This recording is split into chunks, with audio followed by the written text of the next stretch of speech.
और उसने कपिल को गुरुजी के आश्रम भेजा। अगले दिन राजा अपने पुत्र के साथ गुरुजी के आश्रम पहुंचे। राजा ने गुरु गोपाल राय के साथ अकेले में बात की और कपिल के विषय में सारी बातें कही। गुरुजी ने राजा को आश्वासन किया कि वे जब अपने पुत्र से मिलेंगे तब उन्हें गर्व महसूस होगा। गुरुजी के ऐसे शब्द सुनकर राजा को शांति महसूस हुई और वे सहर्ष अपने पुत्र को आश्रम में छोड़कर राजमहल लौट गए।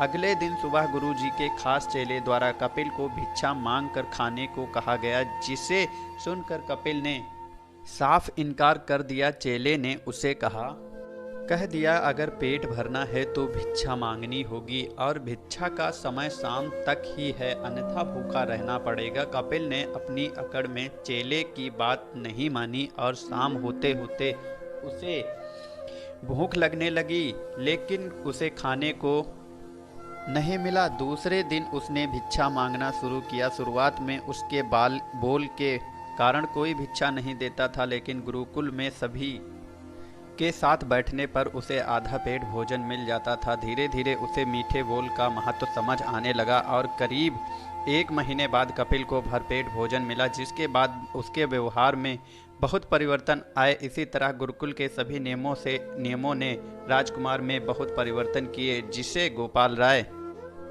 जी समझ रहे थे। एक दिन गोपाल राय जी के कपिल को अपने साथ सुबह सवेरे सैर पर चलने कहा। दोनों सैर पर निकल गए। रास्ते भर बहुत बातें की। गुरुजी ने कपिल से कहा कि तुम बहुत बुद्धिमान और तुममें बहुत अधिक ऊर्जा है, जिसका तुम्हें सही दिशा में उपयोग करना आना चाहिए। दोनों चलते चलते एक सुंदर बाग में पहुंच गए, जहां बहुत सुंदर सुंदर फूल थे, जिसमें बाग महक रहा था। गुरुजी ने कपिल को बाग से पूजा के लिए गुलाब के फूल तोड़ने को कहा। कपिल झट से सुंदर सुंदर गुलाब तोड़ लाया और अपने गुरु के सामने रख दिए। अब गुरुजी उसे नीम के पत्ते तोड़कर लाने के लिए कहा। कपिल वो भी ले आया।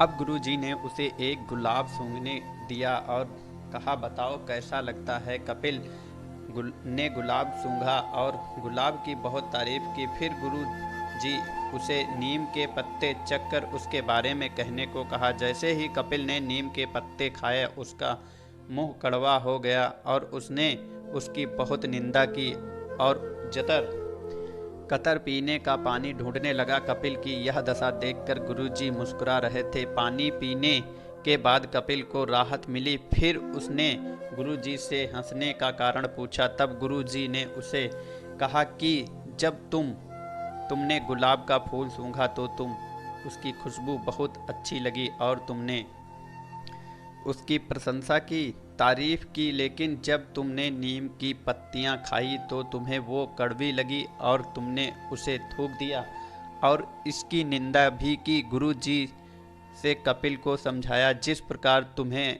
जो अच्छा लगता है तुम्हें उसकी तारीफ करते हो, उसी प्रकार प्रजा भी जिसमें गुण होते हैं उसी की प्रशंसा करती है। अगर तुम उनके साथ दुर्व्यवहार करोगे और उनसे प्रशंसा की उम्मीद करोगे तो वे यह कभी दिल से नहीं कर पाएंगे। इसीलिए आपको पहले सभी के दिलों को जीतना होगा और ये काम आप स्वयं करोगे। जब आप सभी के दिल में बस जाओगे तो लोग तुम्हारी प्रशंसा भी करेंगे। इस प्रकार जहाँ गुण होते हैं वहाँ प्रशंसा होती है।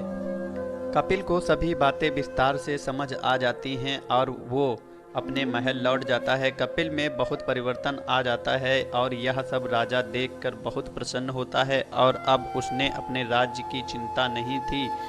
कुछ दिनों बाद राजकुमार कपिल के रिश्ते आने लगते हैं।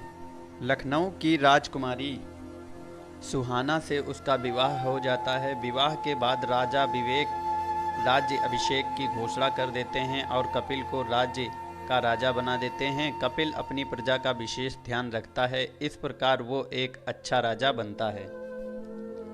कहानी की शिक्षा दोस्तों, इस कहानी में हमें क्या शिक्षा मिलती है? गुरु की सीख ने कपिल का जीवन ही बदल दिया। एक क्रूर राजकुमार ने एक न्यायप्रिय दयालु राजा बन गया। इस कहानी से हमें यह शिक्षा मिलती है कि हमें गुण होंगे तो लोग हमेशा हमें पसंद करेंगे, लेकिन अवगुण होंगे तो हमें प्रशंसा कभी नहीं मिल सकती।